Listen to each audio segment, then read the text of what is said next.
Hi YouTube family, ನಮಸ್ಕಾರ. ಹೇಗಿದ್ದೀರಾ ಎಲ್ಲ? ನಿಮಗೆ ಕಾಣಿಸ್ತಿರ್ಬೋದು ಡ್ರೀಮ್ ಡಾಕ್ ಅವ್ರದ್ದು ಈ ಪ್ರಾಡಕ್ಟ್ನ ಎಷ್ಟು ಜನ ಯೂಸ್ ಮಾಡಿದ್ದೀರಾ, ಎಷ್ಟು ಜನ ರಿವ್ಯೂನು ಕೊಟ್ಟಿದ್ದಾರಲ್ವ. ಸೊ ನಾನು ಕೂಡ ಯೂಸ್ ಮಾಡಿದ್ದೆ. ಬನ್ನಿ ನನ್ನ ರಿವ್ಯೂ ಯಾವ ಥರ ಇದೆ ಅಂತ ನಾನು ನಿಮಗೆ ತೋರಿಸ್ತೀನಿ. ನಾನು ಇದನ್ನು ತೊಗೊಂಡು ಯೂಸ್ ಮಾಡಿ 1.5 ಮಂತ್ ಆಯಿತು. ಸೊ ನೋಡಿ, ಯೂಸ್ ಮಾಡಿದ ಮೇಲೂ ಕೂಡ ನನಗೆ ಈ ಬ್ಲ್ಯಾಕ್ ಪ್ಯಾಚಸ್ ನೋಡಿ ಈ ಥರ ಆಗಿಬಿಟ್ಟಿದೆ. ನನ್ನ ಸ್ಕಿನ್ ಈ ಥರ ಇತ್ತು, ಈ ಥರ ಆಗೋಗಿದೆ. ದಯವಿಟ್ಟು ಈ ಪ್ರಾಡಕ್ಟ್ನ ಯೂಸ್ ಮಾಡಿಬಿಡಿ ಅಂತಲೇ ಹೇಳ್ತೀನಿ.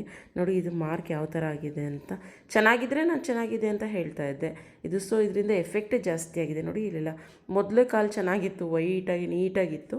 ಇದನ್ನು ಹಾಕಿದ ಮೇಲಂತೂ ನಿಜವಾಗ್ಲೂ ನೋಡಿ, ಇದು 1.5 ಮಂತ್ ಆಯಿತು. ನೀವೇ ಯೋಚನೆ ಮಾಡಿ, ಇದು ಮಾರ್ಕ್ ಯಾವುದೂ ಹೋಗ್ತಾ ಇಲ್ಲ. ಸೊ ಇದನ್ನು ಯೂಸ್ ಮಾಡಿ ಆದಮೇಲೆ ನಾನು ಕೂಡ ರಿವ್ಯೂ ನೋಡಿದೆ. ತುಂಬ ಜನಕ್ಕೆ ಈ ಥರ ಆಗಿದೆ. ಆಲ್ಮೋಸ್ಟ್ ನೋಡಿ ಈ ಥರ ನನಗೆ ಎಷ್ಟು ಕೆಟ್ಟದಾಗಿದೆ. ಸೊ ದಯವಿಟ್ಟು ಈ ಪ್ರಾಡಕ್ಟ್ನ ಯೂಸ್ ಮಾಡಿಬಿಡಿ ಅಂತ ಹೇಳ್ತಾ, ಇದು ನನ್ನ ಜೆನ್ಯೂನ್ ರಿವ್ಯೂ ಅಂತ ಹೇಳ್ತೀನಿ. Thank you, bye.